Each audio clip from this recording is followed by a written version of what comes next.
That was a fort. Let's go to the next picture. Yeah, zoom in on that.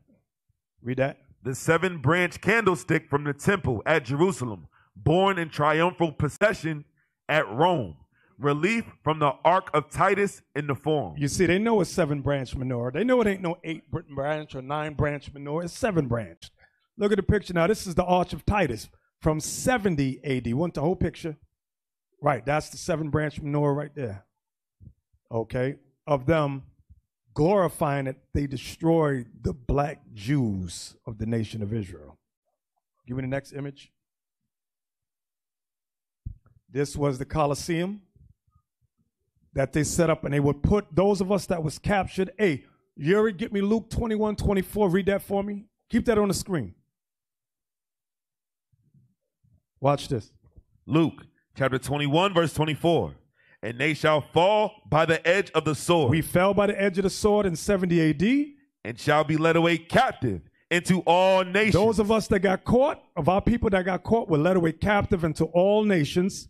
And Jerusalem shall be trodden down of the Gentiles until the times of the Gentiles be fulfilled. Rome took over the land of Israel. But those of us that got captured were made slaves, and they made us gladiators in the Roman arenas, in their pantheons, like the Colosseums, like you see here. When y'all see these movies like Spartacus and all that, that was our people in there that was fighting each other, and lions and tigers and bears. Oh my, that was us. Now, I'm not saying they didn't have other slaves of other nations, but we were the vast majority that got captured. Give me the next image. Okay, here's some more. Give me the next one. Yep, here's some more. Go on. Let's zoom in at the bottom down there. Read that. In the 2nd century, the Jews of Africa. The Jews of what? Of Africa. Ah. See, these books right here, you got to get the old books. These newfangled books, they take out of Africa. We don't want them to know about that. Read again. In the 2nd century, the Jews of Africa and the city of Cyrene on the Mediterranean revolted from the Romans. And after slaying 200,000 Greeks and Romans, the Jews were subdued, with a great number massacred about AD 114. Right, that's the 2nd century. Give me the next image. Now, here's some of the Caesars. Let's zoom in. The one at the bottom right that's highlighted. Yes. Y'all see that? It said, now this book, I ain't going to tell you about the book. Y'all see Septimius Severus. We always talk about him, okay, how he overthrew Rome in 193 AD. Now, let's go to the next page. Zoom in at the bottom, highlight. Read that. Armies based in several of the provinces had already proclaimed their own commanders as emperor, and one of them, Septimius Severus. Now, let me show y'all something. See how they got the word cut off? And these major book companies, they tend not to cut a word in the center like that. But for this, they said, let's chop that word in half. They're hoping that the so-called black man's attention is so small that by the time he turned the page, he would have forgot the hell of what he just read. There you go. Give me the next page now. Septimius Severus. Septimius Severus. Wait. Let's zoom in. Go ahead. Septimius Severus, African by birth. Right. They hoping the Negroes just look at it and go can by birth. And now figure out it's African, meaning black. Go ahead. Thank you, IT, for that. Go ahead. Thank you, IT, for that little bomb over there. We thank you. Go ahead. And commander on the Danube. Mm-hmm. Now marched on Rome and deposed the new emperor by auction. So Septimius Severus overthrew the Roman Empire. So now we often mention him and we glorify his name. However, there's something y'all need to know. Now, before I get it, give me the next book. Next book. That's him again, Septimius Severus. Give me the highlight section at the bottom. Now, this book says, read that. Septimius Severus was the first Roman emperor of North African origin. So they know he's black. They knew he was black. But now we often talk about him. Many Israelite camps glorify him. Watch what the history says he did. He was born at Lepsis. No. Give me the next page, the next book. I give you the name of that book. Read the next book. Go ahead. The history of the Jews from the destruction of Jerusalem to the present time. You see, read the year. 1818. 1818. Now let's go inside the book. Pay close attention. Zoom in. Read that. AD 197. The Emperor Septimius Severus, in the commencement of his reign, declared war against the Samaritans and Jews. So he hated the Jews that kept the commandments. You kept the commandments, you was enemy number one. Go ahead. They had settlements in Galilee, but the prohibition, which excluded them from entering the precincts of Jerusalem, was still in force. They made laws. The real Israelites could not go back to Jerusalem. Septimius Severus kept that enforced. So although he was black, he kept those customs of Rome going. Okay, I just want y'all to see that. Okay. Go ahead, give me the next one. You can read that. In order to reward the fidelity to him, when Pesinius Niger was competitor for the throne, he allowed them the privileges of Roman citizens. So when Pesinius Niger, who was black, was coming in power, he said, I'm going to be nice to the Jews and allow them to come back. Okay? Those that want to keep the commandments, they can come back. Go ahead. He allowed them privileges of Roman citizens. Go ahead. Say what you're going to say, y'all. He was a rival to Septimius Severus. They have that in other books too. And in another book, and in the same book that I'm quoting, it also said that he got the name Niger because his neck was so black, which meant BS. Meaning his whole body was black. You ain't see a white man with a black neck. They actually have that written. That's about it. They actually have that written. I'm about to say the name of the book, but I'm going to leave it alone. Give me the next page. In the next book, that's a painting of Septimius Severus and his family. He's black right there. That's a picture of him right there with his family. Okay. Now, give me the next emperor. This goes into an all men that had life. And it shall be returned to the old silence 7 days. Give me the next one. Some of you may have heard of the Byzantine emperor named Justinian. Okay. Read that. Justinian I, also known as Justinian the Great, was the Eastern Roman emperor from 527 to 565. His reign is marked by the ambitious but only partly realized Renovatio Imperii, or restoration of the empire. This ambition was expressed by the partial recovery of the territories of the defunct Western Roman Empire. Because it was split into two sections. Now give me the next book and next page. Pay close attention. Let's zoom in. This is going to tell you about Emperor Justinian. Go ahead.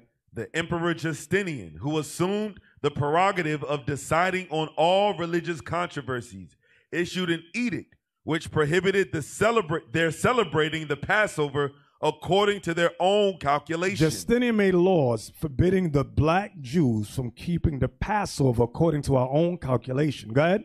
And obliged them to observe it at the same time with the Christian church. They wanted us to celebrate Passover and Easter at the same time. That's what it's talking about. Raise it up. Zoom in at the bottom. Justinian also, at the request of the Council of Carthage, deprived those of, next page, of, this is what they do again, deprived those of Africa of the exercise of their religion, and commanded the prefect to convert their synagogues into churches. So in Africa, they forced the Jews in Africa to convert their synagogues into churches. Everybody see what's going on? They were forcing us to become Christians. And when I say Christian, I'm talking about from the time of Constantine and all of that. Easter Sunday, Christmas, all that garbage. That's what Justinian was forcing us to do. The black Jews. Y'all understand that? All right, let's get the next one. Okay, let's get some of them words at the bottom. Zoom in that whole section right there. It's verse 18 and 19. 18. Transfiguration of the Lord. And 19 is what? Wisdom hath built her house. So let's look at the transfiguration of the Lord first. These were painted during the Middle Ages. That's Christ in the center, Moses on the right, Elijah on the left. What color are they? Let's go down.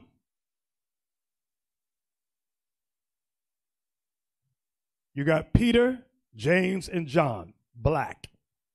Everybody see that? Then next to it is the other painting, Wisdom hath builded her house. Look at all those black Jews, those Israelites, black men, black women. Y'all see Mary in the far right with baby Christ, right? Far top right. Okay. Do y'all see that? All them black faces. Not a white man in sight. All painted during the Middle Ages. Give me the next one. Say it again, Bishop. I'm sorry. What'd you say? The last image that you had. Go back. Up top. Right, that one right there. That looked like the Colosseum. Right, exactly. Looks just like the Colosseum. Mm-hmm. Yep. Y'all see all black men, black women in there. Okay, next picture. This is the Holy Ghost. Zoom in on that. Read that. 52. Descent of the Holy Ghost. Descent of the Holy Ghost. Let's look at the image, the whole image. Do y'all look at it? Christ in the center with the, can we zoom in? We don't need the words now. Christ in the center with a crown on his head, black. Do y'all see that? This gives me goosebumps. This gives me chills. I love it. Now let's look at the 12 apostles.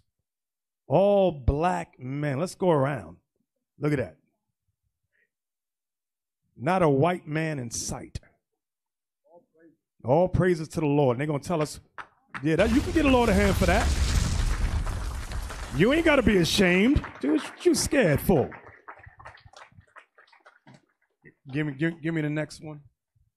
All praises. Give me I want the writing right there on the far left first.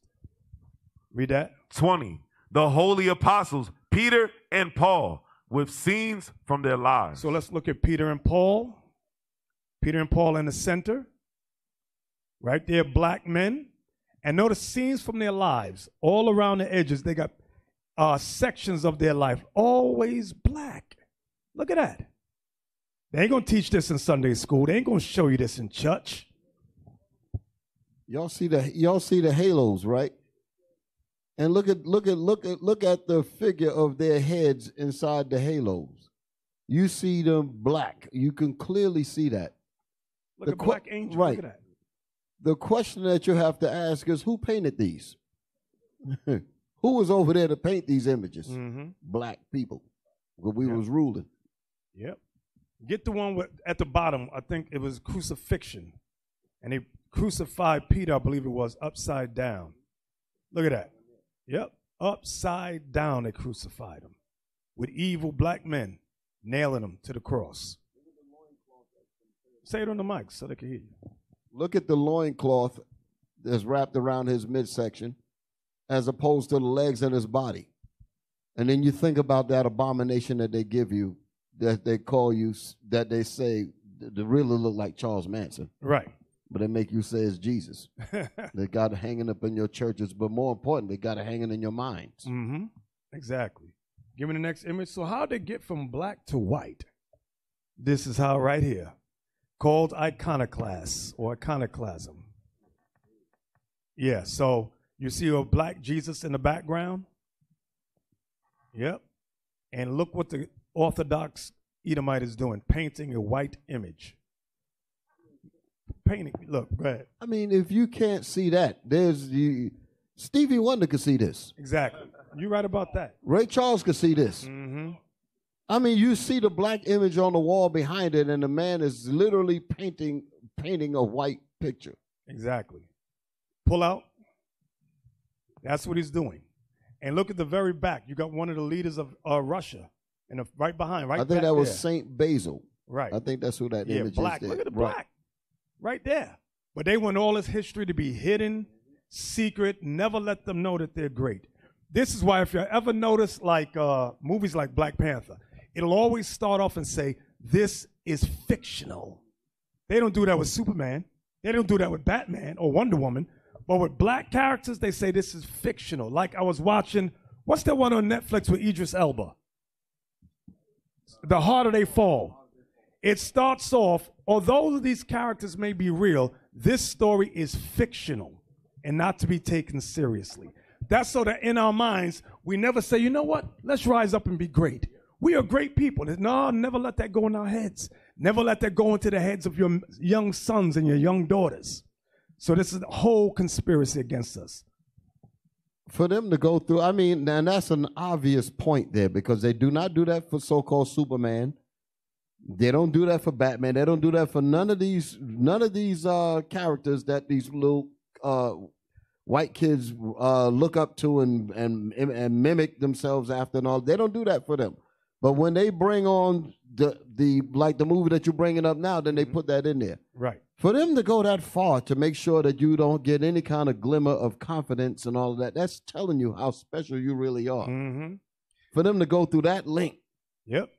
Hey, the Black Panther Part 1 had such an impact worldwide on black people. They said the next one, we got to make sure all the men are feminized and the women are the leaders. They said we got to kill that thought. They don't want you men to get any sense of greatness, of honor in you. So they said put their women over them. That's what they did in Part 2.